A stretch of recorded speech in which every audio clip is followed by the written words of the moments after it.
Sam the Cooking Guy, and you're listening to the Barbecue Central Show. Some call him a fool, some even call him a douchebag, but I say Greg Rempe is the greatest thing to happen to barbecue since caveman. Start the game! Let's go! We'll do it live. Okay.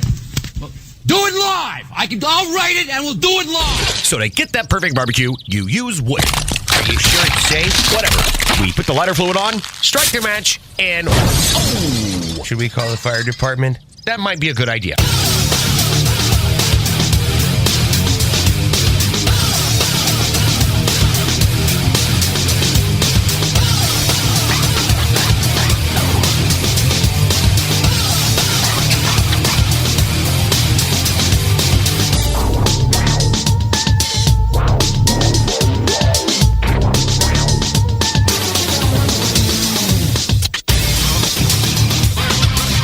Welcome to the Really Big Barbecue Central Show. This is the show that talks about all things, all of them, that are important to the world of barbecue and grilling, originating from the Rock and Roll Hall of Fame city, Bomb City, USA, Cleveland, Ohio, the barbecue capital of the North Coast. I'm your program host, Greg Rempe. Happy to have you aboard here on your Tuesday evening's live fire fun and survival of the show. If you're watching this evening, if you're listening this evening, and you feel compelled to jump in, here's how you do it. You can get in touch with the show by sending an email to Greg at bbqcentralshow.com. Follow us on all the social media channels at BBQ Central Show. And be sure to subscribe to the show podcast feed on your favorite podcast platform. Anything else you want to find out about the show, you can find at the main website, thebbqcentralshow.com. And here's what's happening in case you didn't get the newsletter. Coming up in about 12 minutes from now. We missed him last month. He was out of the country, and the time zones weren't adjusting properly to do an out-of-country interview to keep with the normal monthly segment. However, he is back. He is a Barbecue Hall of Famer, an author, a James Beard Award winner, and the list goes on. None other than the creator of Barbecue Bible, Stephen Reichland, makes his triumphant return to the Barbecue Central Show jungle, and we will catch up with Stephen, what he did in France. Of course, July 4th is now weeks away, and a few weeks away at that, so we'll talk to him about menus for those people that like to cook. We'll talk to him about menus for those people that don't like to cook, how they vary and how they might be the same, all that fun stuff. Then we will move to 35 past the hour. First-time guest, the product manager at Oklahoma Joe's, Zach Myron, will join us. The balance of the conversation will be taking up with my new favorite love, which is the Oklahoma Joe's Ryder DLX pellet cooker, and we'll talk about the genesis of that. As you would recall, Oklahoma Joe's was founded by Oklahoma Joe Davidson, friend of this show, also Barbecue Hall of Famer, offset pits only in the beginning 30 years ago, 35 years ago, whenever it was back in the early/mid-'80s. And then there was the sale of the company to W.C. Bradley, and now you see, I was going to say Charbroil, which is part of the W.C. Bradley umbrella. Now you see Oklahoma Joe's with barrel cookers, upright barrel cookers, pellet cookers, offset pits, the list goes on.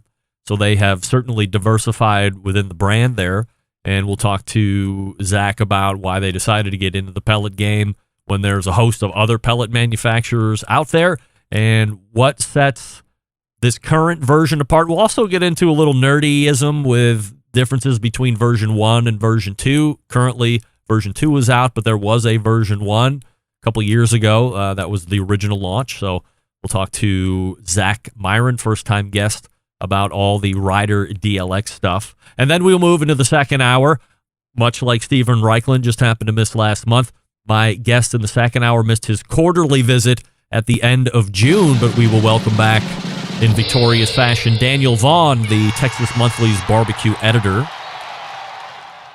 So, unlike Stephen only missing a month, Daniel missed 3 months since his last visit. So we will have a bunch of stuff to catch up on, not the least of which is his counterpart. I don't know if they're colleagues because technically they don't work together, although they do cover a similar topic out there in the Texas area, that being Chuck Blount, newfound guest here in 2022, food/barbecue writer for the San Antonio Express News, and his findings of smoked hamburgers coming more and more on the menu. Also, we'll talk to Daniel about this new thing that's happening in Texas. Not new to most of us, but I guess new to Texas, which is more of a direct/high heat grilling of chicken. That seems to be gaining a lot of favor, of course, because crispy chicken skin is way better than rubbery smoked chicken skin that people are going to look at, go, that looks really pretty, and then take it off in one piece and chuck it against the wall just to see if it sticks.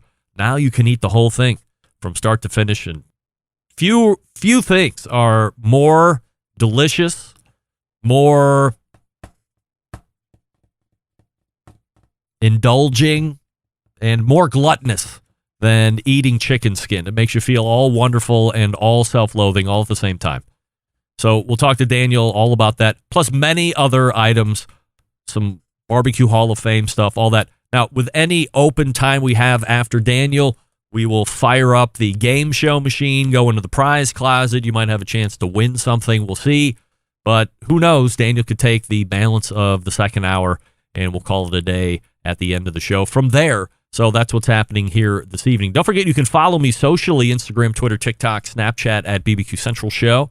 Live video feeds of the show can be found at Facebook and Twitch/BBQ Central Show. Also over on YouTube/RD Rempe. And of course, a live audio version of the show is happening on Clubhouse as we speak, with some of the show regulars taking it in there in the Clubhouse. So I want to start here tonight. I know somebody's watching.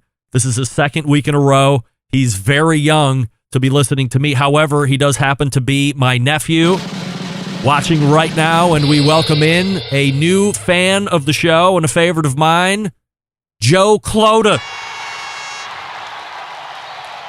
Joey, thank you for watching. Don't stay up too late, and we'll see you at your game tomorrow night. And by the way, his team won a makeup or a game resummation that happened here a little bit earlier this evening, so we congratulate him and his team on a win after being rained out, and then they delayed, and then like a week later, which was tonight, they made that game up. So happy to have Joey Board here on the Barbecue Central Show, trained watching live, because we do it live. We'll do it live. That's right. Also, notwithstanding that, I want to thank our barbecue pal, Johnny Maggs, for having me on his show earlier this evening. That was 5 o'clock Eastern. His show, of course, being the Pit Life Barbecue Show. Always fun for me to be a guest and talk a little show stuff, a little behind the curtain stuff, a little association stuff. So be sure to check out all of that if you missed it. Again, that happened at 5 p.m. Eastern this afternoon, a mere 4 hours ago. And you can get the replay right now over on YouTube if you subscribe over there at the Pit Life Barbecue. It'll just come right up there, and you can go in all ready to watch on the video archive, and I'm sure the audio archive will be released very quickly if it hasn't already, but I know how podcast feeds update, how quickly and non-quickly that happens, especially when you want to have something happen. Also, I've been getting message after message over the past week as people are catching up via the podcast about my take on side dishes at barbecue restaurants, and it appears that my stance on barbecue sides, who cares, isn't very popular with the majority of you. If having great side dishes is something that completes your barbecue experience, good for you. Eat all the life-changing side dishes you want, but guess what? I can go to 748 other restaurants in and outside of barbecue and get great sides. But you know what I can't get at all those other non-barbecue restaurants? Great barbecue. So please forgive me if all of the best barbecue restaurants start making world-class side dishes and I still don't give a shit about it. Furthermore, don't order them if I choose to go eat at those places, because side dishes to me are just that, side dishes, not main dishes. If I'm going to get a great barbecue restaurant experience in, I'm coming to eat the stars of the show, not the role players.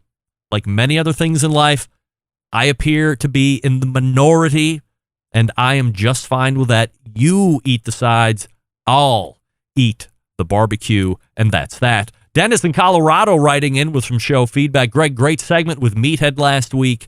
I have always wondered if you could actually taste the difference in wood/pellets. I found, for instance, that my father can't handle mesquite wood.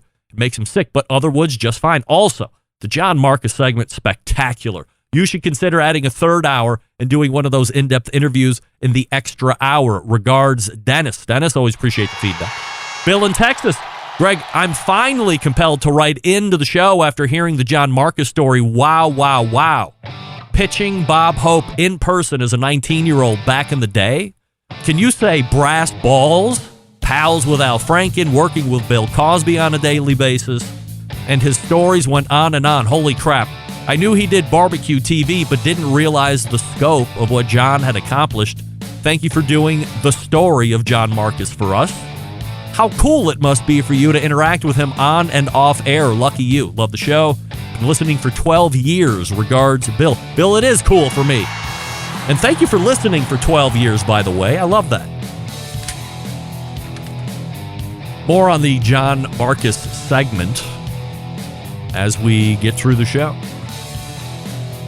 Let me talk to you about Oklahoma Joe's. Since the company's humble beginnings in 1987, Oklahoma Joe's has helped those who appreciate the process of craft smoking. What began with Joe Davidson, a member of the Barbecue Hall of Fame, and a dozen hand-built smokers at the Oklahoma State Fair over 30 years ago has since forged an Oklahoma Joe's brand that builds some of the most sought-after smokers available today.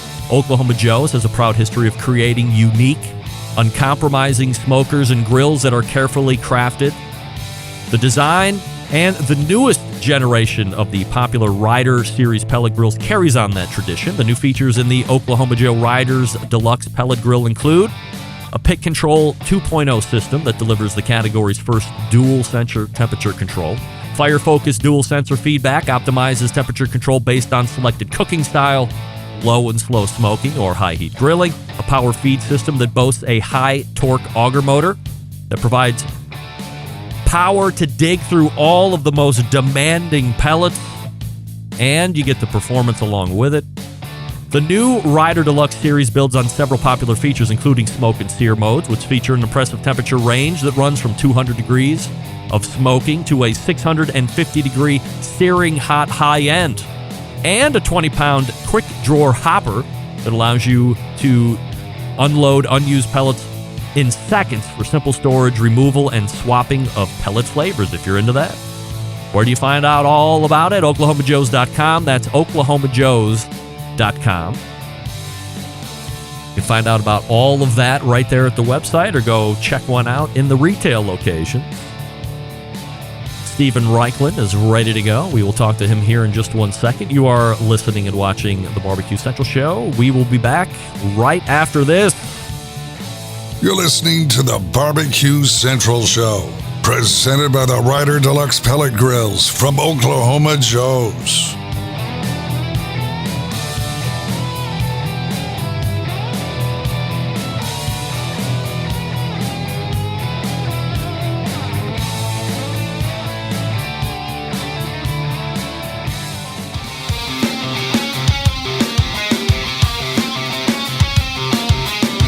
Broadcasting live from the Barbecue Central Show studios in Cleveland, Ohio. You're listening to the Barbecue Central Show. Once again, here's your host, Greg Rempe. This portion of the show being brought to you by the Barbecue Guru, creators of automatic pit temperature control devices, sellers of ceramic grills with built-in power draft fans, accessories to make your barbecue and grilling life easier. Visit bbqguru.com for more information, or call them 800-288-GURU. The Barbecue Guru continuing to be a breakthrough in barbecue technology. It is the third Tuesday of a month, and that means it's time to do a segment with the icon of the industry, host of TV shows, the creator and host of the very popular and now airing Project Fire on PBS, a James Beard Award-winning author of some of the most important barbecue books on the topic. Let's race to the Oklahoma Joe's Rider DLX Pellet Grills hotline and welcome back our friend, Stephen Reichlin. Hey, Stephen. Hey, how you doing? I am fabulous. Appreciate you joining me here as you do each and every month. And as I had mentioned in the open, we missed you in May. We have you back here in June. But you were running around a little bit. You weren't in country, as we say. In fact, you were well out of the country. So what were you up to? So I was eating and drinking my way through Europe. Hang on one sec. That was my reminder to call you. So Right, great. take that off. Good.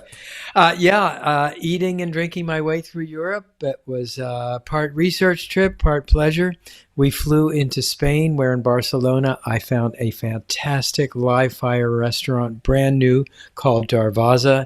Huge wood-burning hearth, paellas cooked over an orange wood fire, 40-ounce steaks, slow smoked, and then hot seared, just amazing. From there, we went to France, where my book, How to Grill Vegetables, just came out in France. So I did a little publicity, had some very interesting grilling from a highfalutin Michelin-starred chef named Jean-Francois Piège at a restaurant called the Clover Grill. That's what it was called in English. The Italian portion of the trip was strictly vacation. I must say it was wonderful. Then we flew to Athens and joined up with the Windstar Cruise Line, where, I have these restaurants, the Star Grill by Stephen Reichlin. And so the third ship came out of the shipyard, and I was on board to check out the restaurant, do a little fine-tuning on the menu. Super fun. As far as the vegetable book, I'm interested. Obviously, it does very well over here in the States. And you still get a little bit of a pushback on people grilling vegetables, and vegetables are just over here. But by and large, here, people have really adopted the live fire grilling, smoking of vegetables, adding them in on top of main dishes, or even using vegetables as main dishes, especially if you're not a meat eater. So we're making that nice turn. But as you go into other countries, for instance, France, as you were talking about doing this media, are they as attuned to accepting grilled vegetables? Is that something they have been into quite a bit, and maybe you're a little bit behind the curve? What's the attitude like over there? Extremely welcoming. Come on, guys and gals. This is 2022. We're not all caveman just running around with a big, tomahawk. I mean, grilled vegetables are a thing. They've been a thing in Europe for decades, if not centuries. And I think Europeans are, like most of us, health-minded too. And, I love pastrami and brisket as much as the next guy. But, I also love grilled vegetables. And I recognize that meals should be healthy as well as meaty. Where are you vacationing in Italy? Do you have property out there, or are you just jaunting about to some of the finer wine regions? No, I wish we traveled down the coast of Italy, starting in Portofino, which is a beautiful little one-time fishing town and now very chic fishing town. We wound up on an island called Ischia, which has been likened to the Martha's Vineyard of Italy. You take about a 45-minute ferry. It's a very mountainous island. It's off the coast of Naples. And it's really it's spectacularly beautiful. Great food, great seafood. It's not a beach town particularly. It's more craggy. It's more like the coast of Maine, I would say, than there are a few beaches, but they're not like our beaches in Martha's Vineyard or anything. But just something. Yeah, I did a TV show in Italy a few years ago, Stephen Reichlin Grills Italy. And ever since then, and with my rudimentary Italian, which I still try and practice every morning, I feel at home in Italy. I just love to be in Italy. You had mentioned it was part work, part play. So on the work part, is this investigation for a new book that you already have in the pipeline to some degree? Well, it's an investigation actually for a new TV show I'm working for. We've done 4 seasons of Project Fire, and I want to switch things up for the next show. So we're going to do a show called Planet Barbecue, and it's going to be a traveling, a grilling show, but with a strong traveling component to it. So, yes, I was scouting countries and restaurants that we might visit when we start taping that show. A few weeks ago, Stephen, the James Beard Awards were handed out. Mutual friend of ours, I would say, to a certain degree, snags another James Beard Award for his book, Black Smoke, that being Adrian Miller. You're also someone who's won James Beard Awards as well. As a writer, when you win something like this, does it give an added justification to the world that the winning book is really important and should be getting out there for people to read? Or is the win really just getting the book out there, and then whatever awards may or may not come is just a nice value add at the end of the whole book writing process? Well, I would say it's a confirmation of your work, that your work is respected, that it's important, that it had an impact. That certainly is true of Adrian Miller's book. And I like to think it was true of my books. Remember, in the publishing cycle, your book has probably been out already for anywhere from 6 months to 10 months. So a publisher already believed in the concept, and your book has already been tested in the marketplace. Now, will a Beard Award accelerate sales? Possibly, can't hurt. If a book, not every book that is a fantastic book becomes a bestseller. So, will an award like that bring renewed attention and perhaps renewed sales, renewed enthusiasm on the part of the publisher? Absolutely. It can't hurt. It definitely helps. And as an author, it makes you feel really terrific to be recognized by your peers. Can winning one of those from a business perspective help you as an author, not you specifically, just talking in general, command perhaps a bigger advance on future books, or not really? Well, to some extent, sure, it looks good, but really, I would say the size of your advance is determined by the success of your previous book. Well, that's if you're an established author, and you're writing a series of books. I mean, if you're a first-time author, the size of your advance is in part governed by how fantastic your idea is, but in very large part governed by your reputation, your celebrity already. I mean, if you're already a TV star or a social media star, chances are you're going to get a higher advance that somebody who has a breathtakingly revolutionary idea but may be an unknown. Stephen Reichel joining us here on the show, barbecuebible.com. That's me, a revolutionary who has actually nothing going for him. 2022 Barbecue University. Oh, come on, man. Self-deprecating. You've been on the air. How many years have you been on the air? 14 live and then 2 before that, so 16 total. Okay. Greg Rempe, I'm sure if you wanted to write a book, first of all, I'd be delighted to help you find a publisher, but I'm sure your time on the air would be very helpful. All right, well, we may or may not revisit that down the road. 2022 Barbecue University in the books took place actually a couple weeks ago, the 12th through the 15th. So if we missed it, what did we miss out on? What were some of the highlights? Well, one of the highlights is we did a suckling pig from D'Artagnan, the quality meat purveyor. And, I always like to say that whole hog is the Mount Everest of barbecue. And, to ascend it is really, you work very hard, you cook all night. It's, it involves a lot of gear and time and money. But what if there were a way that you could do a whole hog in the grill you probably have in your backyard in 3 hours? Well, a suckling pig that's the answer. And, serves 8 or 10 people, depending on the size. It looks fantastic. It's totally manageable, and it will prepare you for a larger hog. So that was one highlight. Another highlight, a dish from Turkey, actually. And by the way, on that crazy trip, I flew Turkish Airlines, and the last night we actually overnighted in Istanbul, found another fantastic grill restaurant. But at any rate, Turkey has a kebab that's very famous. It's called the Adana kebab. And I guess it might be like the chorizo of Turkey or the Italian hot sausage of Turkey. It's a spicy sausage. So we did Adana kebabs, and you could think of it as a skinless sausage that's molded around a flat skewer. We rigged up, in the U.S., most grills come with grill grates and lids, but in most of the world, a grill is actually a metal box without a grill grate. and you stretch the food you're going to cook in it either in a grill basket or on a skewer across the open space from one side to one side. So one of our students rigged up a Turkish-style grill. We did the Adana kebab. That was amazing. Oh, gosh, what did we do that was really fun? I mean, so many memorable dishes. We did my chocolate brownie, my cedar plank chocolate brownie s'more, which is always hugely popular. Interesting little twist there.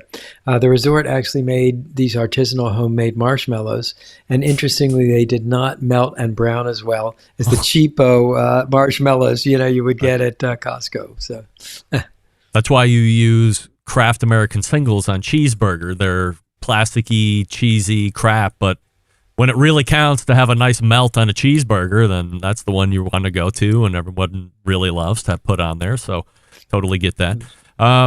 Were there any standout students? Anybody pique your interest and go, wow, that guy or gal seems to be really into it or might be really skilled?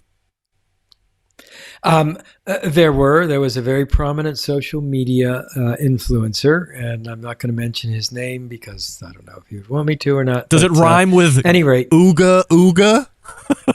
No. But wasn't him. It was actually slightly different. It wasn't a grill influencer, but he turned out to have a background in the culinary arts. So, in any grilling class, there's sort of some people that need a lot of attention and coaxing, and then there are other people, and you just set them on their way, and they just do what has to be done and produce a beautiful result at the end. And that was the case. I must highlight that we had a number of alums at the school, including one alum who's been to the school 15 years in a row. In a row? Another alum. Yeah, in a row. Actually, she missed 1 year. Wow. And then two others. Let's see, one that's been with us 12 years, one 14. We had another that's been with us 4 years. And that's very gratifying, because it means that we must be doing something right. No doubt about it. Stephen Reichland joining us here on the show. So it sounds like Barbecue University, another victorious session that is now disbanded. Is there going to be another one this year or next year? No, next year will be the next one. And, you'll be able to find out when, where, and how on my website, which, of course, is barbecuebible.com, all spelled out. Because it will have already happened by the next time we reconvene, July 4th, obviously one of the biggest summer eating holidays every year, if not the biggest summer eating holiday. What menu items are you suggesting for those who like to cook and for those who perhaps don't like to cook but like to eat? Well, for people who like to cook, I'd go either brisket or ribs. Brisket because you can smoke a big hunk of meat and carve it, and doesn't require a lot of last minute work, so you can spend time with your guests. Ribs because ripping animal bones apart and gnawing the meat off the bones, it's just doesn't get much more primal than that. If you want to have a little theme spirit, you can make a red, white, and blue sangria, or strawberries, blueberries, and whipped cream on grilled cake would be fine. If you don't like to cook, head over to crowdcow.com and order my Planet Barbecue brisket ribs. We have new sausages. We have new burgers. They come all ready to go. So, it's great for people who maybe want to enjoy the holiday without standing by the grill. Right, a little reheat, and away you go. You can perhaps pass it off like you were a pit master, and if anybody asks you where the cooking stuff is, say, never mind, just keep eating, and you're not paying for it. Away you go. No, shamelessly steal it. I've been labor. The reason I have circles under my eyes. I was up all night smoking that brisket. That's right. Planet Barbecue, crowdcow.com is the place you want to find out about that stuff if you're interested in. I wanted to ask you about a piece of cooking equipment. I saw you use it on Project Fire, and I've seen it in some of your social media posts. It looks like a suitcase. If you're familiar with the industry, you probably know what it is, called the Nomad Grill. I've actually seen Sam the Cooking Guy use it as well here not so long ago. What do you like about this cooker? Why would I want to be interested in this? You know what I love about the Nomad? For so many years, portable grills were really cheap, poorly made, and sort of the philosophy was you use them a few times and then throw them out. This is super well engineered, high design, really smart. I mean, smart. It's what would happen if smart people tried to design the best portable grill they could rather than the cheapest portable grill that they could. Very thermodynamic. The two halves open up so you can really get as much grilling space on a portable grill as you want on a conventional kettle grill. It's a terrific machine. And you have enough space from where the grill grate would be to where the fuel builds underneath it. It's not too close where you're dealing with ultra hot temperatures. No, it really isn't. And, of course, you can manage your charcoal the way you would on any charcoal grill, which is mounted a little thicker at one end for hotter searing zones, spread out a little more sparsely on the other end. Nomad, in fact, sells their own proprietary charcoal that's a kind of a compressed charcoal. The other thing that's kind of cool about it, unlike most portable grills, you can also use it as a smoker, right? Because you can fold it in half, put the fire in one quadrant, the food in the other, and then with that lid that comes over it, it sort of simulates the dome you might have on a kettle grill. So it's good for smoking. And the funny thing, talk about portability and travel. I was on a radio show with a host in Montreal, and in the background there was a Nomad grill.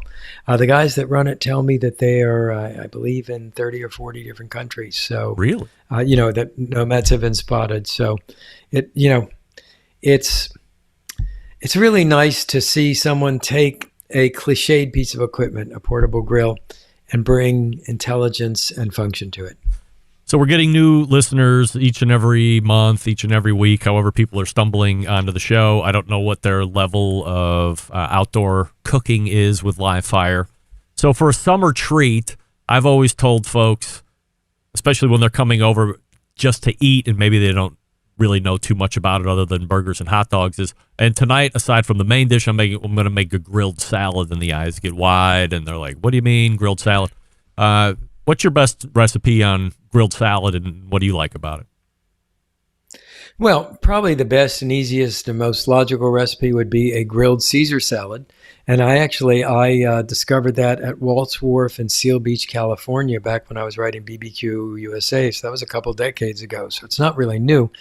Beauty of a grilled Caesar salad, you start with romaine lettuce, which is a firmer, more robust salad to begin with. You cut it in half, wash it out very thoroughly, and then you char it over a hot fire. I love to work on a wood fire because what happens is the smoke sort of creeps up in between those spaces, between the corrugated leaves, adding a dimension of flavor. When I make mine, it's kind of deconstructed. I like to serve the salad part in half heads of romaine lettuce. And then I put the garnish, that is the anchovies, the croutons, the eggs, the creamy Romano cheese dressing on top. So it's a salad you really eat with a knife and fork. I have also, in the vegetable book, How to Grow Vegetables, I smoke Boston lettuce leaves using that technique you may remember from Project Smoke, where you can use hay tossed on coals. You keep your grill cool, keep the lettuce far away from the fire. And smoke, it's like, has this funny, magical umami quality where you bite into a piece of smoked lettuce. And of course, it's familiar. It looks like lettuce. It crunches like lettuce, but there's something otherworldly about it that is so intriguing and delightful. So yes, please grill your salads. No doubt. We are talking with Stephen Reichlin. You can find him over at barbecuebible.com and on your televisions currently for Project Fire. Stephen, always appreciate the time, and we will see you in July. Absolutely. Happy 4th, everybody. All right, take care. Stephen Reichlin right there. All guests appear via the Oklahoma Joe's Ryder Deluxe Pellet Grills hotline. And if you haven't tried grilled salad, what are you waiting for? It's delicious. I'm telling you. Your guests get over, you're like, okay, blah, blah, blah, we're going to have all this other stuff, and then we're going to have some grilled salad in the end. What? Grilled salad? So easy, too. Minute and a half, 2 minutes. On medium-high heat, and away you go. Then dress it and top it and do whatever else you want to do on your own. It's good stuff. We thank Stephen Reichlin. As always, barbecuebible.com, his website. What do we love about ceramic cookers? We love that they're fuel efficient. We love you can achieve low and slow temperatures for traditional barbecue meats. We love that you can get rip-roaring hot for high-temperature grilling of steaks and other thin cuts. But what's missing in the everyday ceramic grill lineup? The real ability to do true two-zone cooking. Two-zone cooking is very important to both professional and backyard cooks. It's the best way to manage a fire and cook with confidence. However, getting a two-zone fire in a round ceramic cooker, not very realistic. Why? Because it's round. Enter Primo Grills and the game-changing oval design. The shape gives you the ability to execute a two-zone setup that you desire. It also gives you the other ceramic grill benefits as well. Really, when you break it down, there are more than 60 different ways to configure the Primo cooker, so you're only limited by your imagination. Plus, they have the accessories to go with it. The Primo Grill rotisserie, the pizza accessory, the half-drip pan, the rib rack, the list goes on. Here's the bottom line. The best ceramics in the biz, patented technology, true two-zone cooking capabilities, multiple sizes, and yes, if you just have to have a round ceramic cooker, they have those too, but they have plenty of other bigger sizes, varying sizes of the oval. So consider that. Only sold through dealers. Find one near you, primogrill.com. That's primogrill.com. Follow them on Facebook and Instagram as well. And we are back with first-time guest, Zach Myron, right after this. Stick around. We'll be right back. You're listening to the Barbecue Central Show, presented by the Ryder Deluxe Pellet Grills from Oklahoma Joe's.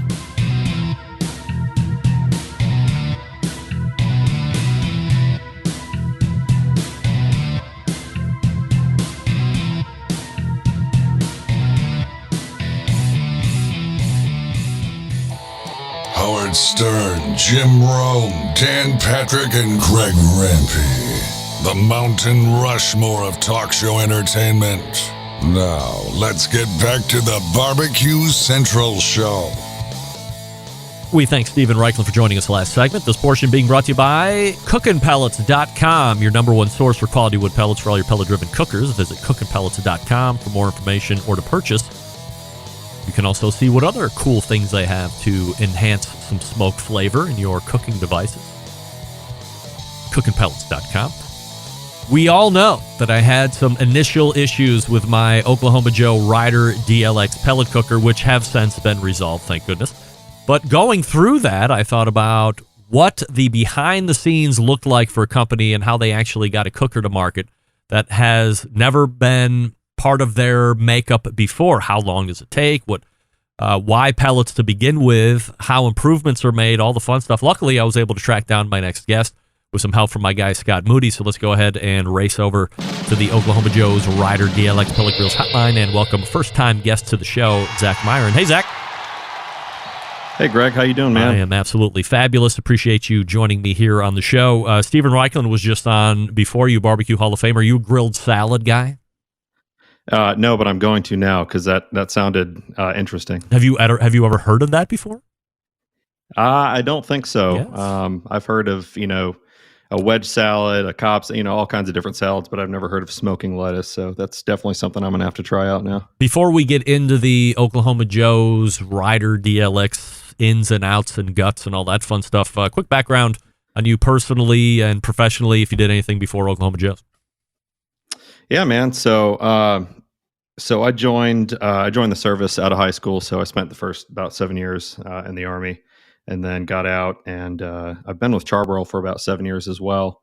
And I'm fairly new to the Oklahoma Joe's team full time, and to the product team specifically. So been doing that for a couple of years now, and just loving every minute of it. It's a very rewarding job, and it's a great fit for me with the brand. Absolutely. What branch of the service were you in? The Army. Army. All right. Any fun stuff? Any one memory stick out to you over those 4 years or so? No, I have a couple of memories that stick out for sure. Nothing too fun to share right now, though. Oh, one of those. Yikes. All right. What does product manager mean and do? What's the day-to-day like? Man, so there's a lot of roles and responsibilities that go into being a product manager, but probably the most fun part of my job has to be the fact that I get to come up with new products for the brand. I myself, I'm the parts and accessories guy, so I work alongside the grills and the smokers when we're working on those projects as well. But I get to kind of get in the weeds a little bit and see what are some things that are going to make the enhance the cooking experience for us. And like I said earlier, being a user, it's just a really fun job. So yeah, basically getting to come up with the new things that we get to use alongside with our grills and smokers. So when you come up with an idea and then you pitch it, does it start to go through a mock-up or a prototype run, and then at some point people either like, yeah, it's something that we can now fully produce, or it was really good up until this point, now we realize it's a loser and on the scrap heap, and then do you keep, much like Jackie the Jokeman used to keep all of his jokes that he gave to Howard Stern, and the ones he used he put in this folder, and the ones that he didn't use he put in a separate folder? Do you do the same thing with accessory ideas? Yeah, I'd say so. Accessories are a very fast paced as compared to the full size products. That's a whole different process. So for the accessory specifically, I might be see 10 different things in a day that I could try to run with, and got to try to work through that and see what makes sense for our brand, for our users, but yeah, it's there. I have a long list that I keep of I'll just call them good ideas, and some of them are actually good ideas, and some of them are probably terrible ones. But yeah, sometimes it can be as simple as seeing something that's already out there, and it might be a good idea for us to look at. And so it can move pretty quick at that point. But if it's an accessory that might be more tied to a specific product we're going to roll out, there might be quite a bit more development that goes into it. So it varies quite a bit. So that's the other fun part of it. Zach Meyer joining us here on the show, product manager at Oklahoma Joe's. The website, of course, oklahomajoes.com. Originally, and if you're a fan of the show, nobody's surprised that Oklahoma Joe's, or it's not a secret that Oklahoma Joe's was originally founded as an offset pit. Joe Davidson has been on the show a number of times, Barbecue Hall of Famer. It's an amazing story at startup. As the sale of the company happens, and then W.C. Bradley / Oklahoma Joe's, under that umbrella starts to take over and looks to diversify. When did the talk of adding pellet cookers even start? Do you know when that got into the mix? I can't tell you when those discussions first began. I know, we rolled out Ryder, the first gen, in 2020, I believe. So it had to be, sometime before that. Unfortunately, I wasn't on the product team at that point, so I can't give you a better time than that. Probably 2019, 2018, I'd have to say.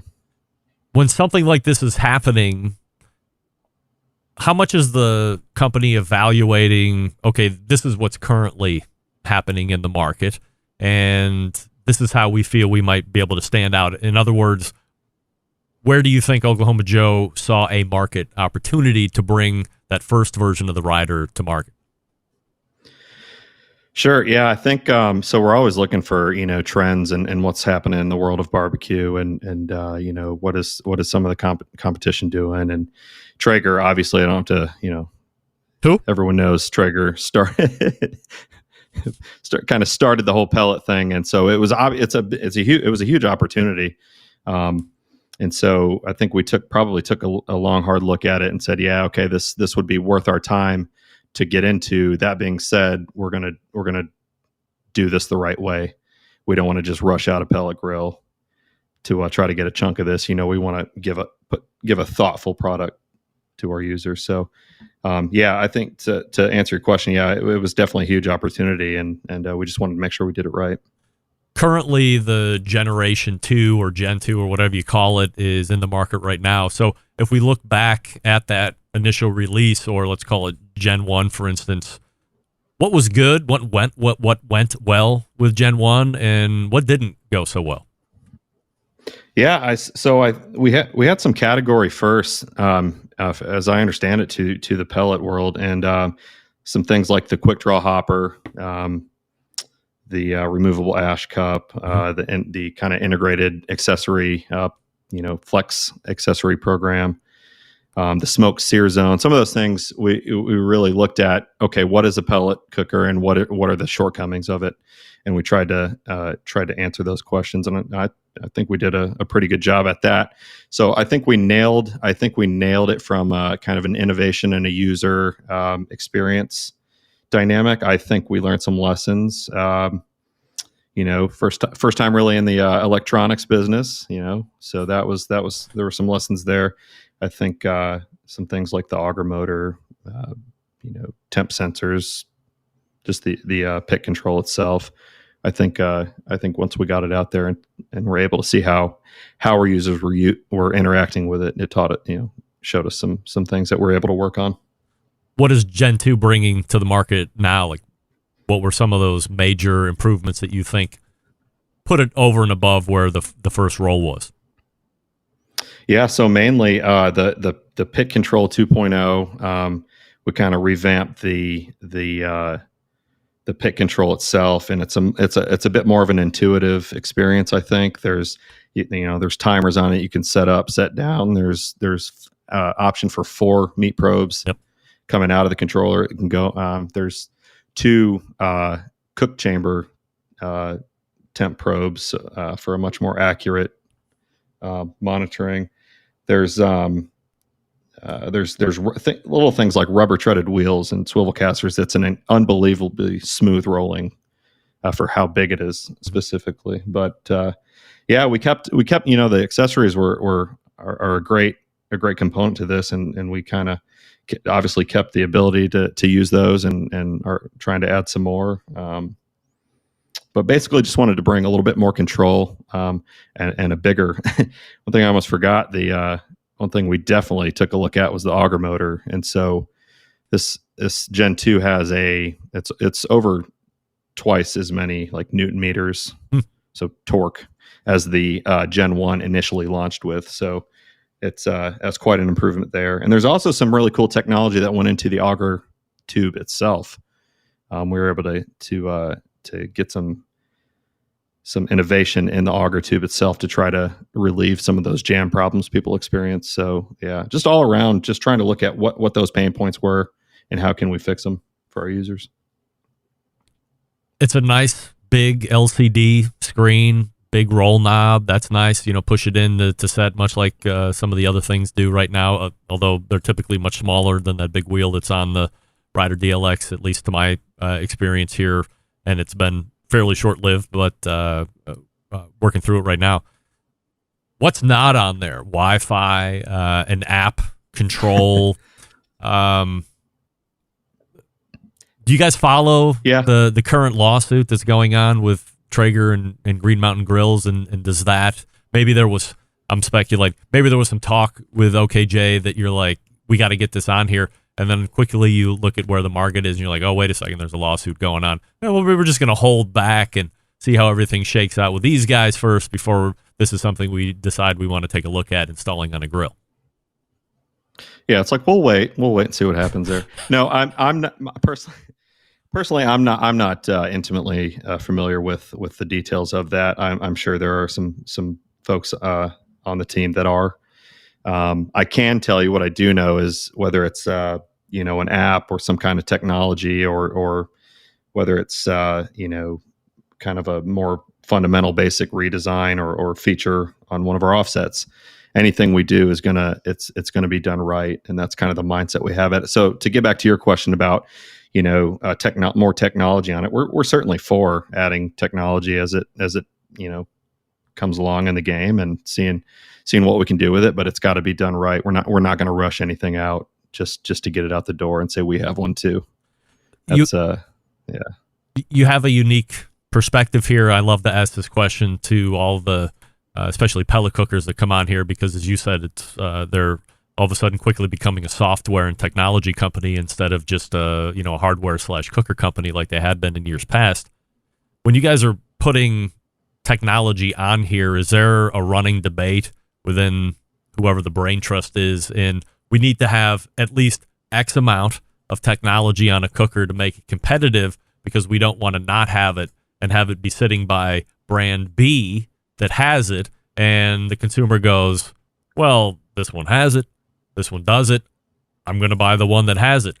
And we have no idea if John or Judy is going to actually take that home and use the technology, but maybe that's what put them over the edge because it had it. And that was the reason they're buying it, not necessarily because they're going to use it. Yeah, sure. I mean, that's a valid point, and I think there's some people out there that pick their products that way, and that's fine. I may even be guilty of doing that a time or two in my life. Who knows? But for something like this, we really, I can't emphasize that enough. We're not gonna put bells and whistles on there just because everyone else is doing it, so we've got to throw that on there too. We'll absolutely look at it, and if it's something we can do, but if it doesn't make sense, or if we can't do it right and in a timely manner, then we're not going to do it. I myself, I'm somebody who probably likes to have technology and likes the option of it and likes having it there to help, my experience or my skills. But if I don't want to have to use it, and if I don't want to use it, I like not having to. So that's certainly kind of another lens we try to look at, at some product development through is having it there, having the right features, but not relying on them or not doing them poorly to where it ruins your experience. Do you get feedback from customers saying, hey, I have this grill and I wish there was more stuff on it? I can't say that I've seen any feedback like that specifically. It may exist. There's so many channels where that stuff comes in. It's hard to stay up on it all. I try to dig through the reviews as often as I can for various things, but I can't say I've seen anything like that where anyone's necessarily been asking for more technology or features. Anything in the new release hopper we're going to get scooped on tonight by chance? Hopper pun intended, I by can't the tip way. my hand too much. Yeah, hopper pun intended. Man, I without giving away too much, I can say that it's again, it's a really exciting time to be on the product team at Oklahoma Joe's, and we've got some really good stuff in the pipeline. I can't give away too much more. Rider specifically, I think we're excited about the Gen 2 and getting some of that feedback, much like we did on the Gen 1, and seeing how we can learn from that and roll out even better Gen 3 maybe. So. Zach Myron is the product manager over at Oklahoma Joe's, website oklahomajoes.com. Zach, really appreciate the conversation tonight. Thanks for doing it. Absolutely. Thanks for having me on. You got it. There he is, Zach Myron right there. All guests appear via the Oklahoma Joe's Rider Deluxe Pellet Grills hotline. Talking about Gen 1, talking about the current model, Gen 2, and where it's all at right now. Appreciate that conversation with Zach. Another first-timer. 2022 is out of the gate. Perhaps a record-breaking year of new guests to the show. A Guy the Cooking Sam is saying, this is going back to Steven Reichlund's segment, grilled salad got shit on Kitchen Nightmares. Consider the source. Sam, Guy, consider the source. I will consider this source, Big Papa Smokers, the one-stop online shop for all things barbecue, a curated selection of only the best outdoor cooking and grilling supplies, getting you on the path to better barbecue results in no time. Everything at Big Papa Smokers has been Pitmaster approved by Sterling Big Papa Ball himself. From the award-winning rubs and sauces to the American-made grills and smokers, Big Papa Smokers has everything you need to be a better outdoor cook. Known for the championship rubs and seasonings, popular flavors like Sweet Money, Regular Money, Triple Secret Steak, Cattle Prod, Cash Cow. Let me tell you something. I am finding right now in the Rempe house the winning seasoning combination. My own West Coast offense for steak is base layer and a pretty good medium coat of Cash Cow, and then over the top of it with an equal amount of Double Secret Steak rub. Everybody's raving. Look, these broads don't rave about much, but the steak they're raving about, they love it.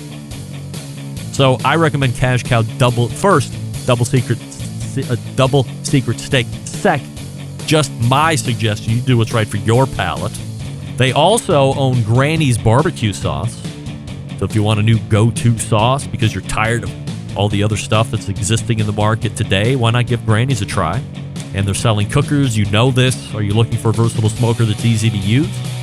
Check out that Mac 2-star General Pellet Cooker. Big Papa's the exclusive Mac dealer, even offering special packages. If you don't know what grill you need, call them, 877-828-0727, and ask all the questions you want. They'll make sure you're outfitted with the one that fits you best. You can also shop their website, BigPapaSmokers.com. That's BIGPOPPA Smokers.com. Big Papa Smokers, longtime sponsor of the show, and we certainly appreciate that. We are going to wrap up the first hour. Questions, comments, and or otherwise, get them in here, Greg, at thebbqcentralshow.com, and we will be right back. Stand by.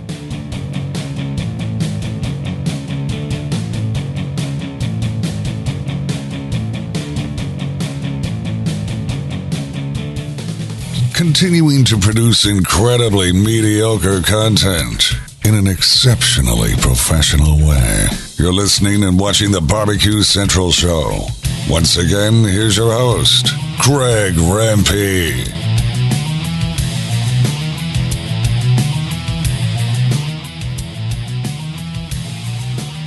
We thank Zach Myron for joining us from Oklahoma Joe's last segment.